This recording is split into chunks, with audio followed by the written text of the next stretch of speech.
মুসলিম অধ্যুষিত যে দেশগুলো আছে তারা বড় অঙ্কের টাকা পাঠায় কোরবানি ঈদে। স্মল ওয়ার্ল্ড এটা জানে, যখন ওরা অনেক টাকা একসাথে পাইছে, in that time they just hold it. যুক্তরাজ্য সহ বিশ্বের ১৯টি দেশে গত ১৩ বছর ধরে রেমিটেন্স পাঠানোর সেবা দিয়ে আসছিল স্মল ওয়াল নামের একটি প্রতিষ্ঠান। লন্ডনে তাদের সদর দপ্তর। এবারও ঈদুল আজহা উপলক্ষে প্রবাসীরা বাংলাদেশে রেমিটেন্স পাঠায় প্রতিষ্ঠানটির মাধ্যমে। কিন্তু এক যুগেরও বেশি সময় ধরে সেবা দিয়ে আসা প্রতিষ্ঠানটি ১১ জুন হঠাৎ করে তাদের কার্যক্রম পুরোপুরি বন্ধ করে দেয়। এমন ঘটনায় হতবাক পুরো কমিউনিটি। মুসলিম অধ্যুষিত যে দেশগুলো আছে তারা বড় অঙ্কের টাকা পাঠায় কোরবানি ঈদে।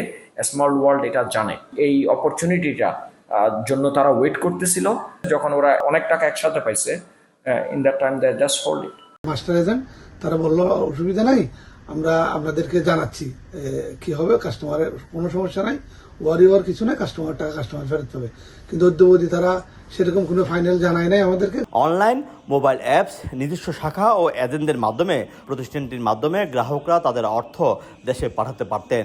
বিশ্বের ৩.৫ লাখের বেশি জায়গা থেকে সে অর্থ গ্রহণও করা যেত। প্রতিষ্ঠানটি হঠাৎ বন্ধের ঘোষণায় আস্থা সংকটে ভুগছেন প্রবাসী বাংলাদেশিরা। নগদের কাছে সব গ্রাহকই প্রিয়, তাই তো সারা দেশে ক্যাশ আউট চার্জ সবচেয়ে কম। কোরবানি ঈদের ঠিক আগ মুহূর্তে রেমিটেন্স প্রেরণকারী প্রতিষ্ঠান স্মল ওয়াল তাদের সেবা বন্ধ করে দেওয়ায় বিবেকে পড়েছে প্রবাসী বাংলাদেশি সহ হাজার হাজার গ্রাহক। প্রশ্ন এখন একটাই, এইসব গ্রাহক কতদিনে কিংবা কিভাবে এইসব অর্থ ফেরত পাবেন?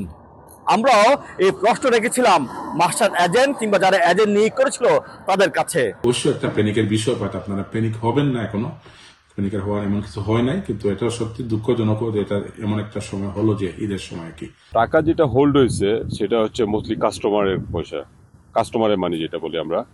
তো কাস্টমারের মানি এটা সিকিউর, টুডে টুমোরো কাস্টমার টাকা পাবে।